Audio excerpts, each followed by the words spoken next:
समर्पण क्लासेज में आप सभी का स्वागत है।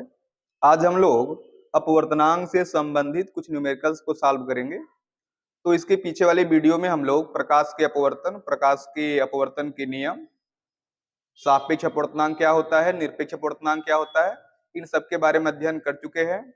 तो अगर आप वह वीडियो नहीं देखे हैं तो पहले आप जाके वह वीडियो देख लें, तब आपको यह और अच्छे समझ में आएगा।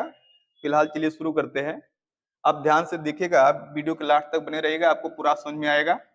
ध्यान दें, यहाँ पर एक एक करके 3-4 क्वेश्चन लेंगे, उसके बाद लास्ट में एक क्वेश्चन आपको देंगे और आप सॉल्व करना, कमेंट बताना कितना आता है। तो चलिए फिर शुरू करते हैं। सवाल पहला है, कह रहा है वायु में प्रकाश की चाल 3 × 10⁸ मीटर प्रति सेकंड है। वायु में प्रकाश की चाल का मान दिया है, तो वायु में प्रकाश की जो चाल होती है उसको आप लिख सकते हैं VA। VA मीन्स क्या? Velocity of light in air, अर्थात वायु में प्रकाश की चाल, जिसका मान दिया है कितना? 3 × 10⁸ मीटर प्रति सेकंड। यह वायु में प्रकाश की चाल हो गई। और देखिए, वायु में प्रकाश की चाल को ना हम VA न लिखकर सिर्फ C भी लिख सकते हैं, क्योंकि वायु में प्रकाश की चाल को C भी लिखते हैं। फिर आगे क्या है, तथा जल में प्रकाश की चाल 2.25 मीटर प्रति सेकंड है। तो जल में प्रकाश की चाल का मान दिया है, और जल में जो प्रकाश की चाल है, जल में प्रकाश की चाल को हम लिख सकते हैं VW अर्थात क्या? Velocity of light in water, अर्थात जल में प्रकाश की चाल, जिसका मान दिया है 2.25 मीटर प्रति सेकंड। सवाल लगाने का सबसे बढ़िया तरीका है कि पहले आप सवाल एक एक लाइन पढ़ें, जिसका मान दिया है पहले आप यहाँ पे मान लिख लीजिए, और लास्ट में देखिए किसका मान पूछ रहा है। जिसका मान पूछे उसका मान आप क्वेश्चन मार्क कर दें, तब लगाना आसान हो जाता है। इसलिए आप पहले एक एक क्रम से एक एक लाइन पढ़ें। उसके बाद क्या है, यहाँ पे हो गया जल में प्रकाश की चाल, यहां तक दे दी। आगे क्या कह रहा है आगे कि वायु के सापेक्ष जल का अपवर्तनांक ज्ञात कीजिए। वायु के सापेक्ष जल का अपवर्तनांक ज्ञात कीजिए। तो हमें वायु के सापेक्ष जल का अपवर्तनांक चाहिए। वायु के सापेक्ष जल के अपवर्तनांक को हम ऐसे लिखते हैं, ANW is equal to question mark. ANW क्या है? A फॉर एयर होता है, W फॉर वाटर, और N फॉर होता है रिफ्रैक्टिव इंडेक्स, अर्थात क्या? अपवर्तनांक। तो ANW बोलेंगे एयर के सापेक्ष वाटर का रिफ्रैक्टिव इंडेक्स, अर्थात वायु के सापेक्ष जल का क्या? अपवर्तनांक। और वायु के सापेक्ष जल के अपवर्तनांक का मान ज्ञात करना, तो इसके पीछे वाले वीडियो में पढ़ चुके हैं क्या? ANW का जो मान होता है, ANW का जो मान होता है वह VA/VW के बराबर होता है। ANW का मान VA/VW के बराबर होता है। ये फार्मूला याद करना कितना आसान है। ध्यान दें, यहाँ पे ANW में पहले कौन है हमारा? पहले A है, बाद में W है, इसलिए पहले आप VA लिखेंगे, बाद में VW लिखेंगे।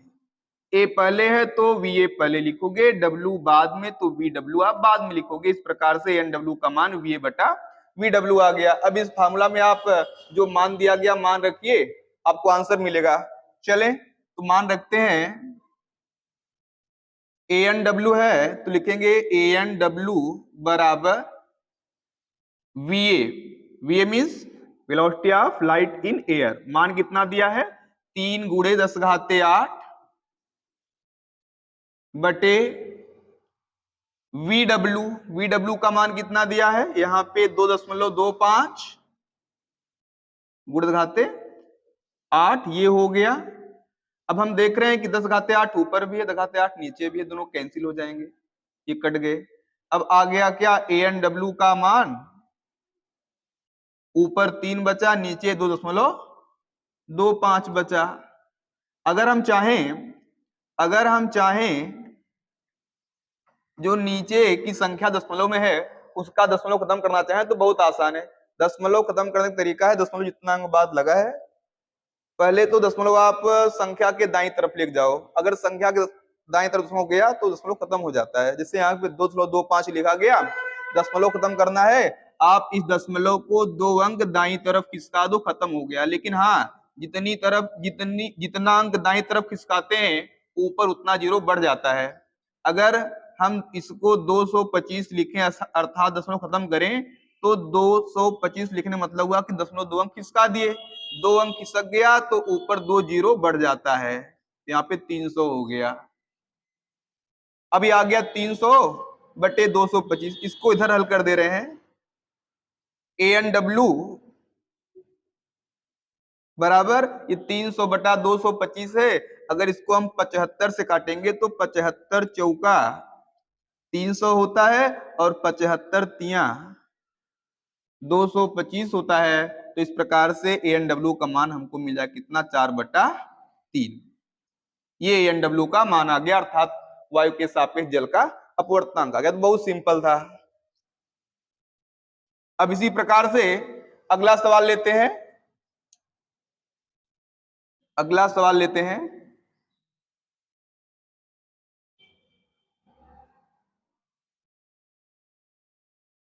ठीक है, सवाल कितना भी कठिन रहेगा, अगर आप ध्यान सुनेंगे तो आपको सारा सवाल समझ में आएगा। अब चलें देखते हैं दूसरा सवाल।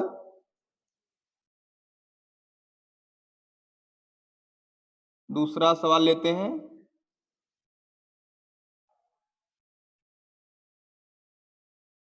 ये है,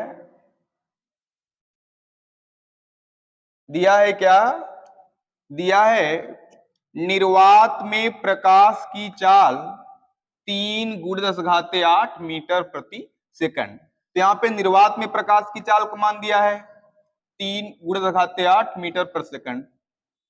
निर्वात में प्रकाश की चाल को आप C से लिखते हैं।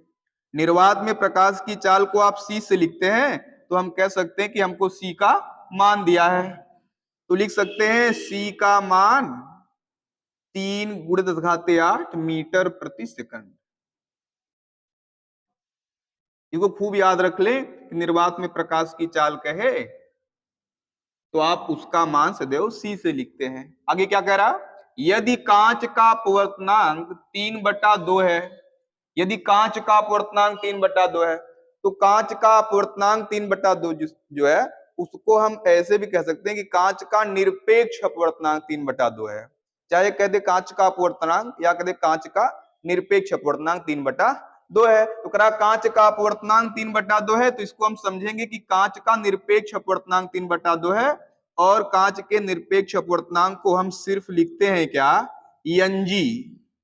NG मतलब क्या होता है, NG मतलब कि ग्लास का absolute refractive index, absolute refractive index of glass, अर्थात कांच का निरपेक्ष अपवर्तनांक। तो NG है, NG का मान दिया कितना, 3/2।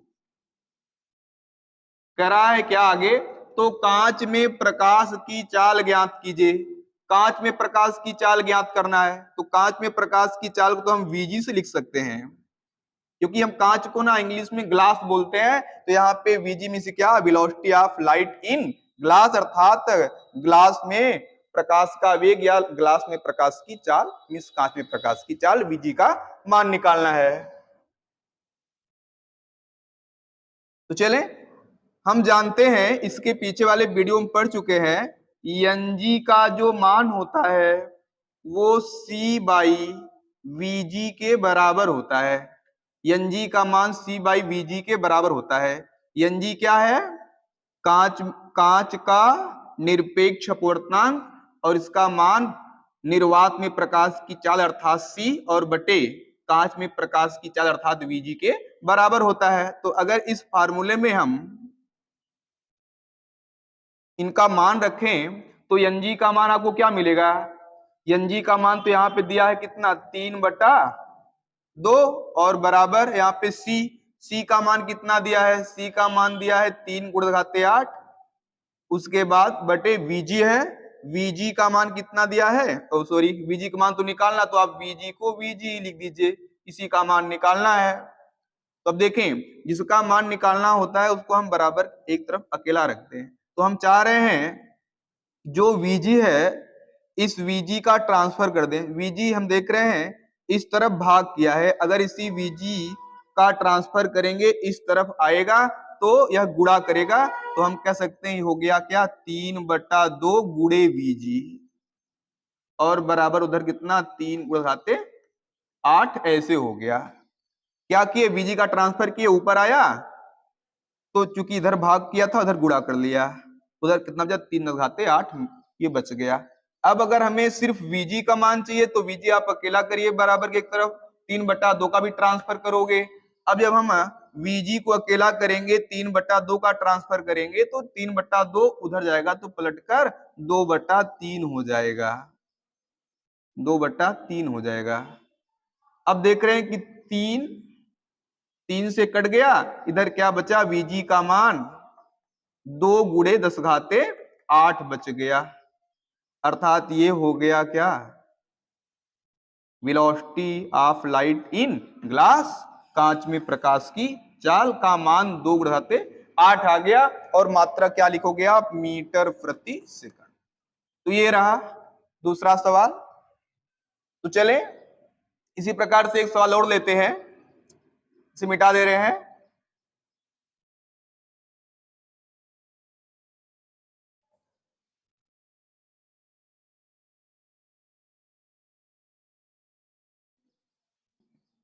अगला सवाल लेते हैं।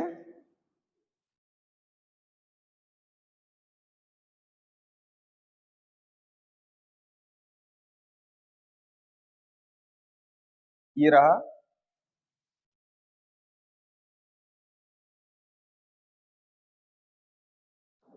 देखिए अगर आपको सवाल पूरा ठीक समझना है तो पहले आप जाके इसकी पीछे वाली वीडियो देख लें, क्योंकि उसमें पूरा डिटेल में बताया गया है। तो चले अभी हम लेते हैं सवाल। एक एक प्रकाश की किरण वायु से जल में 45 अंश के आपतन कोण पर प्रवेश करती है। इसका एक इमेज बना दे रहे हैं यहाँ पे। ये मान लो कि ऊपर है हमारा कौन वायु माध्यम और नीचे है कौन जल माध्यम। अब क्या कह रहा है, एक प्रकाश की किरण है, यह अभिलंब है, ये अभिलंब है। अब कह रहा है एक प्रकाश की किरण है जो वायु से जल में प्रवेश कर रही है 45 अंश के आपतन कोण पर। तो ये मान लो प्रकाश की किरण हो गई, ये मान लो प्रकाश की किरण हो गई। ऐसे वायु से प्रवेश कहां कर रही है, जल में प्रवेश कर रही है। कितने अंश के आपतन कोण पर, 45 अंश के आपतन कोण पर। देखिए आपतन कोण को आई से लिखते हैं, आई का मान हो गया 45 अंश के आपतन कोण पर प्रवेश करती है। यदि द्रव में अपवर्तन कोण 30 अंश हो, ये द्रव में अपवर्तन कोण का मान, अपवर्तन कोण को आर से लिख रहे हैं, तो कहता है यदि द्रव में अपवर्तन कोण का मान 30 अंश, तो कहेंगे आर का मान कितना हो 30 अंश हो, तो वायु के सापेक्ष जल का अपवर्तनांक ज्ञात कीजिए। यहाँ पे हमको आई का मान दिया है, अर्थात आपतन कोण का मान दिया है 45 अंश और अपवर्तन कोण का मान दिया है 30 अंश। कह रहा वायु के सापेक्ष जल का अपवर्तनांक ज्ञात कीजिए, वायु के सापेक्ष जल का अपवर्तनांक ज्ञात कीजिए। तो वायु के सापेक्ष जल के अपवर्तनांक को किससे लिखेंगे, ए एन डब्ल्यू से लिखेंगे। ए एन डब्ल्यू में से क्या, वायु के सापेक्ष जल का अपवर्तनांक ए एन डब्ल्यू का मान ज्ञात कीजिए। तो इसे एक बार फिर समझ ले, क्या कह रहा है, कह रहा कि कोई प्रकाश की किरण है, ये प्रकाश की किरण है, वायु से जल में प्रवेश कर रही है, आपतन कोण का मान 45 है और जल के अंदर अपवर्तन कोण का मान अर्थात आर का मान 30 है। तो निकालना है ए एन डब्ल्यू का मान। आई का मान दिया है, आर का मान दिया, ए एन डब्ल्यू का मान निकालना। सवाल कितना आसान हो गया। हम तो पढ़ के आए हैं, क्या हम पढ़ के आए हैं अपवर्तन का दूसरा नियम। अपवर्तन का दूसरा नियम क्या है, अपवर्तन का दूसरा नियम है साइन आई और साइन आर का अनुपात एक नियतांक होता है जिसे हम पहले माध्यम के सापेक्ष दूसरे माध्यम का अपवर्तनांक कहते हैं। तो इस प्रकार से हम इसको कह सकते हैं कि साइन आई और साइन आर का जो मान है वह ए एन डब्ल्यू के बराबर होगा। साइन आई और साइन आर का मान के अनुपात का मान ए एन डब्ल्यू के बराबर क्यों होगा?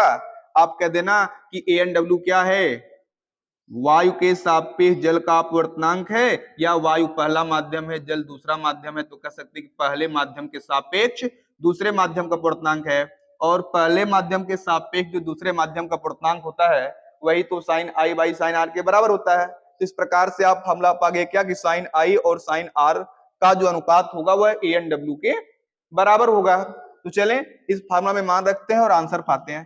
तो इसको भी मिटा दे रहे हैं इतना।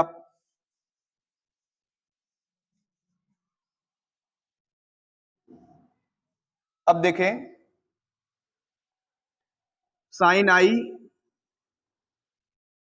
क्या, चलो एक बार लिख दे रहे फिर से, साइन आई बटे यहां पे कितना है साइन आर, इसका मान ए एन डब्ल्यू के बराबर है।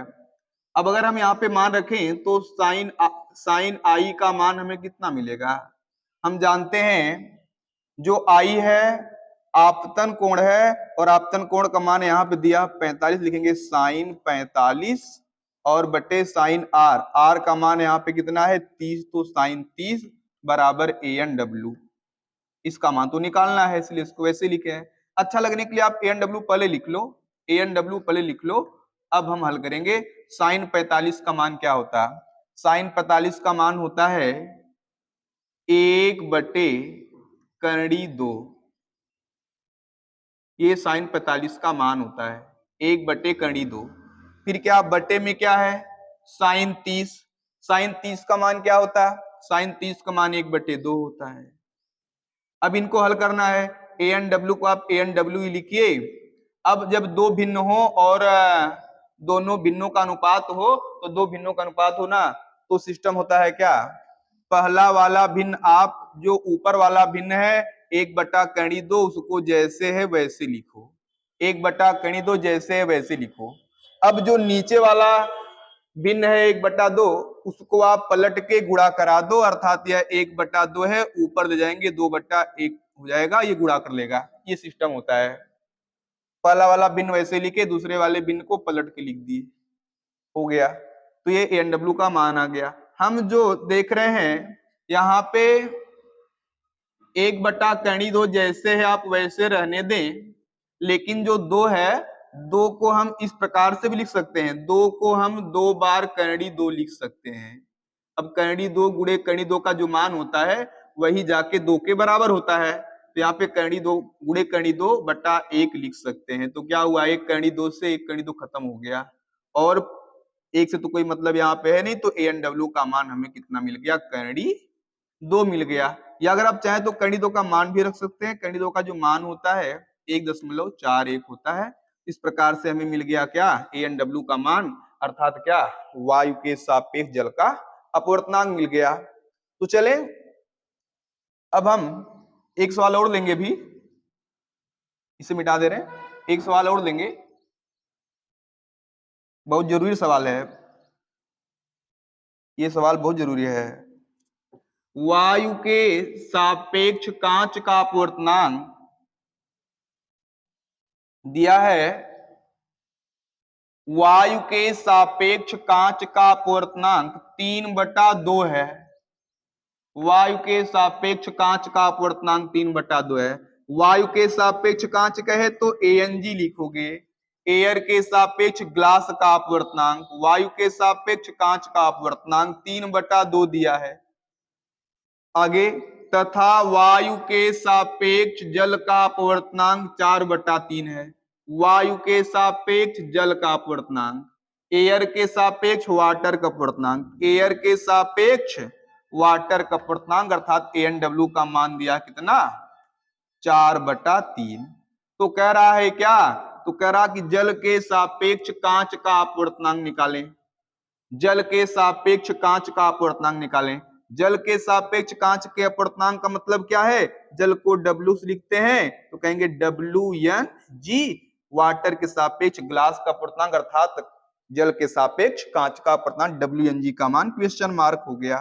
तो यहाँ पे हमको ANG का मान, ANW का मान दिया, WNG का मान निकालना है। तो आप जान लें इस तरह का क्वेश्चन लगाना बहुत आसान है। एक फार्मूला बताएंगे, बहुत यूनिक फार्मूला है, वही आप सीख लें। इस तरह का कोई भी सवाल आएगा कभी गलत नहीं होगा। WNG को आप WNG लिखिए कि हमको इसका मान निकालना है। WNG वाला फार्मूला अपने मन से बनाएं। WNG का फार्मूला अपने मन से कैसे बनाएंगे? WNG का मान निकालना, पहले आप ये लिख लीजिए, करें बराबर।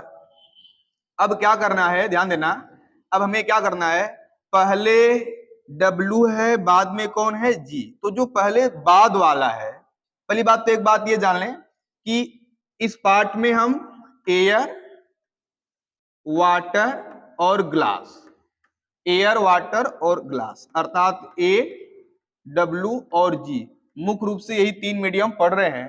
A, W और G मुख्य रूप से यही तीन मीडियम पढ़ रहे हैं। तो पहले देखिए कि जो WNG है, WNG में बाद में कौन है? बाद में G है कि W? बाद में G है, तो जो बाद वाला है उसको आप पहले लिख लो। अब बटे करो, जो पहले वाला है उसको बटे में लिख दो, ये हो गया। बाद वाला पहले लिख दिए और पहले वाला बाद में लिख दिए, इतना कर दिए। अब दोनों के पास आप इस तरह से यानी लिख दो, हो गया। अब क्या करना है, हम जानते हैं जोड़ा किसका है? अरे जोड़ा A, W और G का है। एयर, वाटर और ग्लास का जोड़ा होता है। तो एयर, वाटर और ग्लास में हम देख रहे हैं कि वाटर और ग्लास तो दिख रहा है, कौन नहीं दिख रहा? हमारा एयर। जो न दिखे उसी को यहां लगा दो, बन गया फार्मूला, ये बन गया फार्मूला।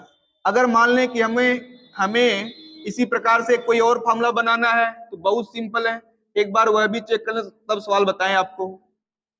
मान लीजिए अगर हमें कभी कह दे कि आप बता दो ANW का मान क्या होगा, चले हमें ANW का मान निकालना है, इसका पहले हम फार्मूला बनाएं। कितना सिंपल है, पहले A है कि पहले W? पहले A है, तो हम कहे थे क्या कि जो बाद में हो बाद वाले को पहले लिख दो, और जो पहले वाला है उसे आप बाद में लिख दो, हो गया। अब इनके ऊपर ये न लगा दो, हो गया। अब बचा है, देखें ए है, डब्ल्यू है, एयर है, वाटर है, तो एयर और वाटर दिख रहा है, क्या नहीं दिख रहा? हमारा ग्लास, ग्लास नहीं दिख रहा है, अर्थात जी नहीं दिख रहा। जो नहीं दिख रहा है उसको आप यहाँ पे लगा दो, तो हो गया ANW is equal to GNW by क्या? GN। इस प्रकार से फार्मूला बनता है, और इसी फार्मूले पर हम इस प्रकार का हर सवाल लगा सकते हैं। फिलहाल अभी हमें इस फार्मूले का काम नहीं है, तो सिर्फ समझाने के लिए बताए थे। अब यहां देखें, हमें WNG का मान चाहिए था, जिसका मान की ANG और ANW का अनुपात के बराबर है। आओ मान रख दें, मान रख देते हैं। हम कहेंगे WNG बराबर ANG का मान, देखें ANG का मान यहां पे दिया है कितना? 3/2, 3/2, और बटे में क्या है? ANW का भी मान दिया कितना? 4/3, यहाँ पे 4/3 लिख दिए। तो WNG बराबर 3/2 बटे 4/3। अब यहाँ पे दो भिन्न दिख रहा है, तो हम क्या करेंगे, WNG को WNG ही लिखेंगे। अब बराबर करेंगे, 3/2 को 3/2 लिखिए, ऊपर वाला भिन्न वैसे ही लिखिए, जो नीचे वाला भिन्न है उसको आप पलट के लिखोगे, 4/3 को पलट के 3/4 लिख दो, ये हो गया।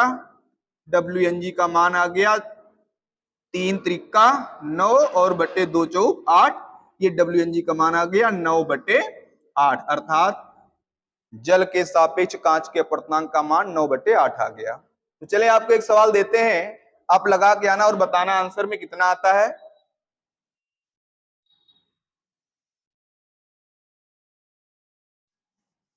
एक सवाल दे रहे हैं,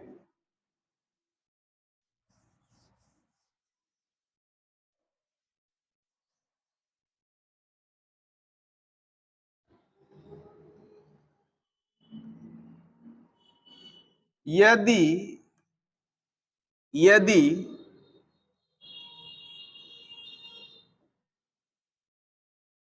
कांच के सापेक्ष, यदि कांच के सापेक्ष जल का अपवर्तनांक, यदि कांच के सापेक्ष जल का अपवर्तनांक 8/9 हो, तथा